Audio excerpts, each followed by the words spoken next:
नमस्कार प्रेक्षकांनो, मालिकेच्या उद्याच्या भागामध्ये आपल्याला खूपच जबरदस्त असा ट्विस्ट पाहायला मिळणार आहे। म्हणजे आपल्या सगळ्यांना ज्या गोष्टीची भीती होती ती गोष्ट होणार आहे, कारण मालती किती हलक्या कानाची आहे ते आपल्याला माहितीच आहे।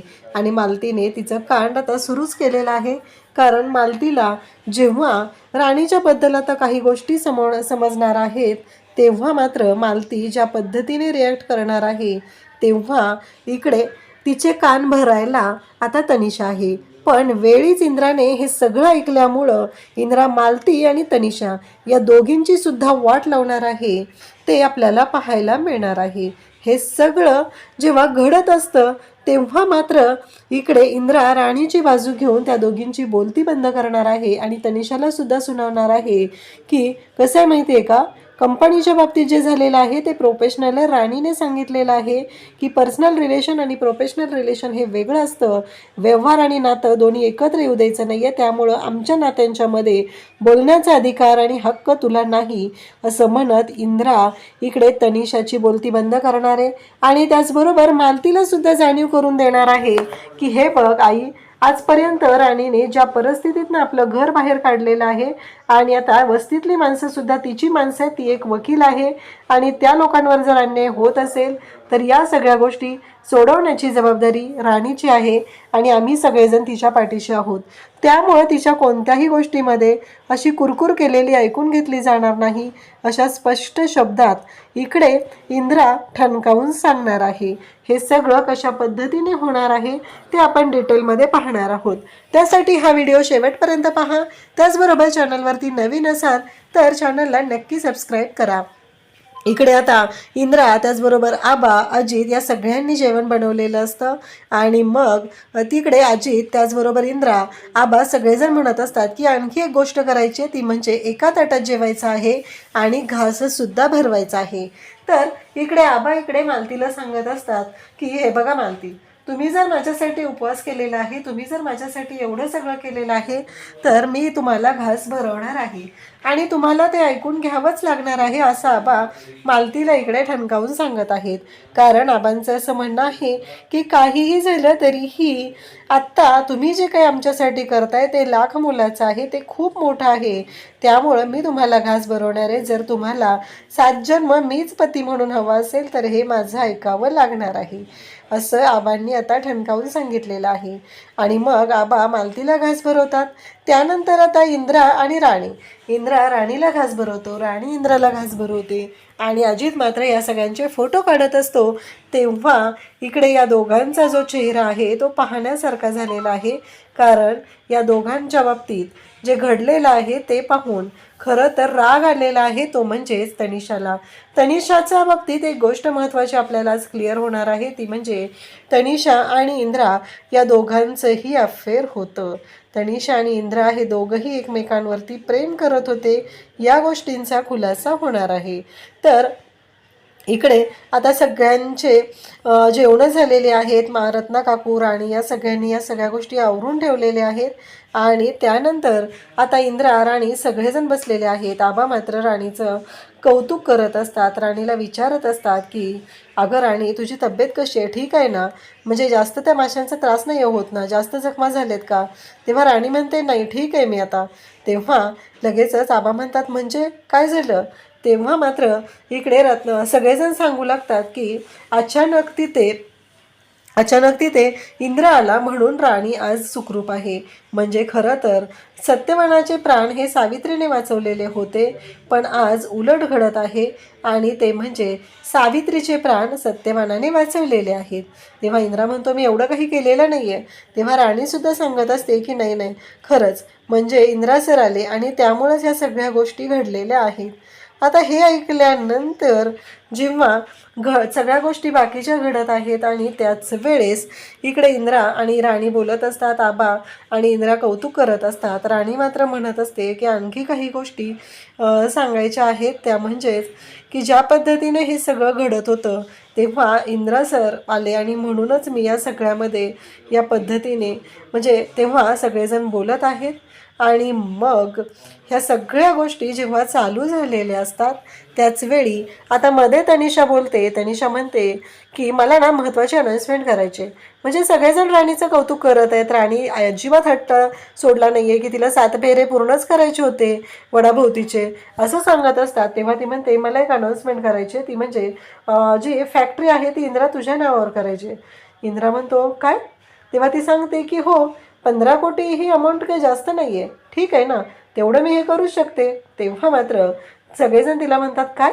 सगळ्यांना धक्का बसलेला असतो. तेव्हा राणी म्हणते नाही नाही, हे शक्यच नाही आहे. इंद्रा म्हणतो की नाही, 15 कोटी अमाऊंट ही तुला द्यावी लागणार आहे आणि त्यानंतरच तू माझ्या नावावरती फॅक्टरी कर. तेव्हा राणी उठते आणि म्हणते की असं नाही होऊ शकत आहे. तनिषा मॅडम, कसं आहे माहिती आहे का, तुम्ही तुमच्या मनाचा मोठेपणा दाखवलेला आहे, पण आम्हाला पण आमच्या मनाचा मोठेपणा काय आहे ते दाखवायला पाहिजे. तुम्ही म्हणताय म्हणून या गोष्टी नाहीत होऊ शकत, कारण नातं वेगळं आणि व्यवहार वेगळा.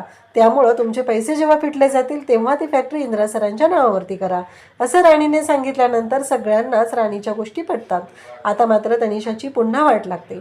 इकडे पाहायला मिळतं इंद्रा आणि राणी. राणी आता रूममध्ये येते, आवरलेलं असतं आणि इंद्राच्या शेजारी बसते आणि बोलत असते. ती म्हणत असते की मला ना कळतच नाही आहे हे सगळं काय चाललंय. आणि खरंच त्या तनिषा मॅडम किती छान आहेत ना, म्हणजे अचानक 15 कोटी ही अमाऊंट सोडायला तयार झालेले आहेत ते. म्हणजे हे सगळं काय आहे? एवढा अचानक निर्णय कसं काय होऊ शकतो हा विचार सुरू झालेला असतो. आणि त्याचबरोबर हे सगळं जेव्हा घडत असतं तेव्हा मात्र इकडे राणी बोलत असते आणि नेमकं त्याच वेळेस या सगळ्या गोष्टी सुरू झालेल्या असतात. मग इंद्राचा हात पकडते आणि बोलायला सुरुवात करते. आणि त्याच वेळी आता हे सगळं जेव्हा घडत असतं तेव्हा राणीला लक्षात येतं आणि ती उठून बाजूला होते. तेव्हा इंद्रा म्हणत असतो तू काय बोलली, मला ऐकायला नाही आलेलं असं मुद्दाम तिला सांगत असतो. राणी मात्र उठून बाजूला गेलेली असते आणि इंद्राचं एकच म्हणणं असतं की तू काय बोललीस, मला ऐकायला नाही आलेलं, मला ऐकायला येत नाही आहे, तू तिथून बोलतेस ना, मला ऐकायला येत नाही आहे असं वारंवार इंद्रा सांगत असतो. तेव्हा मात्र राणी म्हणत असते काय बोलताय तुम्ही हे सगळं. तेव्हा इंद्रा म्हणतो की हो, मला नाही ऐकायला येते. मग मात्र इकडे राणी तिथून बोलत असते, ओरडून बोलत असते, पण इंद्राचं मात्र एकच सुरू असतं की मला ऐकायलाच येत नाही आहे. राणीला मात्र प्रश्न पडलेला असतो की काय आहे यांचं हे सगळं. तेव्हा इकडे राणी म्हणते की अहो इंद्रा सर, मी काय म्हणते लक्षात येत आहे का. तेव्हा इंद्रा म्हणतो की नाही ऐकायला येत आहे. मग राणी ही इंद्राच्या जवळ येते आणि त्याच्या कानात कुर्र करून जोरात ओरडते. तेव्हा राणी त्याला म्हणते की आता येते काय ऐकायला. तेव्हा इंद्रा म्हणतो की हां, येतं ऐकायला. आणि मग दोघंही बोलू लागतात. आता त्यावेळेस मात्र ह्या सगळ्या गोष्टी सुरू झालेल्या असतात. आणि मग मात्र राणी आणि इंद्रा ज्या पद्धतीने रिॲक्ट होत असतात आणि ते पाहून मात्र इकडे इंद्रा म्हणत असतो की काय झालं आहे. राणी म्हणत असते की मला कळतच नाही आहे ना, म्हणजे एवढे सगळे प्रॉब्लेम आले आणि आता यानंतर म्हणजे या सगळ्या गोष्टी जेव्हा घडत आहेत तेव्हा मात्र आपल्याला आता विचार करावा लागणार आहे. इंद्रा म्हणत असतो काय झालं, तू कशाबद्दल विचार करते, काय चाललं तुझ्या डोक्यात.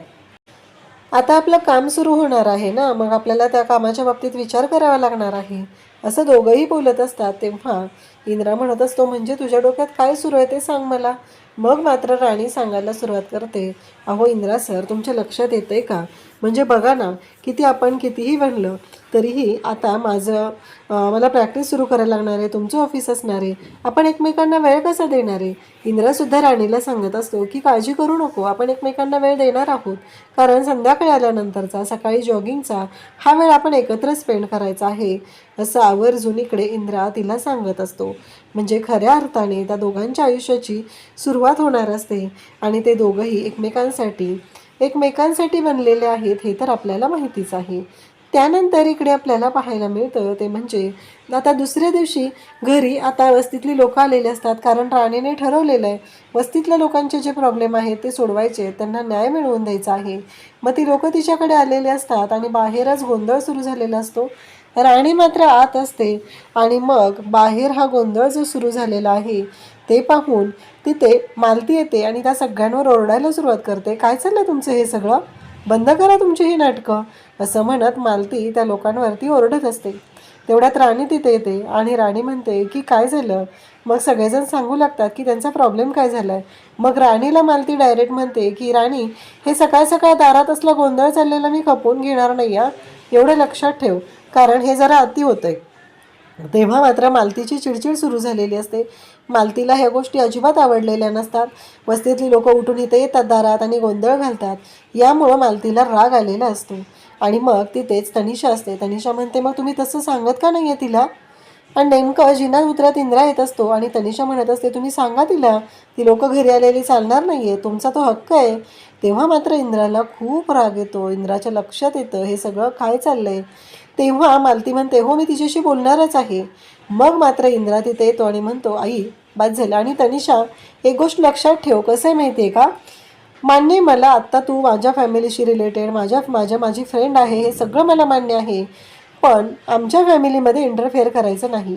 आई आणि राणीमध्ये अजिबात वाद झाला नाही पाहिजे. आणि त्यांच्या बाबतीत बोलण्याचा अधिकार तुला नाही. त्यांच्यामध्ये तू पडायचं नाही. आणि आई, हे तू विसरतेस का? कारण एक गोष्ट लक्षात ठेव, काही झालं तरी राणीने आपल्याला कुठल्या परिस्थितीतून वाचवलं आहे. आज आपण ज्या घरात आहोत ना, ते घर राणीने आपल्याला मिळवून दिलेलं आहे. आपल्याला रस्त्यावर राहण्याची वेळ आलेली होती. हे सगळं इंद्रा तिला ऐकवत असतो आणि म्हणत असतो, आठवतंय का तुला, तुझ्या बाबतीत किती वाईट गोष्टी घडल्या होत्या. तुझ्यावरती चोरीचा आळा होता, पण राणीने कसलाही विचार केला नाही. त्या उर्मिला वहिनीने तुझ्यावरती चोरीचा आळ टाकलेला होता आणि तरीही राणीने तुझ्या बाबतीत पॉझिटिव्ह विचार करून तिथे पुरावे सादर केले आणि तू खरी असल्याचं कोर्टासमोर आणलं. नाहीतर आज तुझ्यावरती जेलमध्ये जाण्याची वेळ आली असते. असं म्हणत इंद्राने मालतीला जाणीव करून दिलेली असते, राणी किती ग्रेट आहे. जसं तुला गरज होती न्यायाची, तशी त्या लोकांना सुद्धा गरज आहे. राणी वकील झाली आज गोरगरिबांना न्याय मिळवून देण्यासाठी, असं इंद्रा ठणकावून सांगत असतो. त्याचवेळी मालती म्हणते, हो माझं चुकलं. राणी हे सगळं ऐकते तेव्हा तिला खरंच खूप बरं वाटतं. आणि राणी आणि इंद्रा दोघंही एकत्र येतात आणि दाखवून देतात की आमची फॅमिली ही आमची फर्स्ट प्रायोरिटी आहे. अशाच अपडेटसाठी चॅनलशी कनेक्ट राहा. थँक्यू.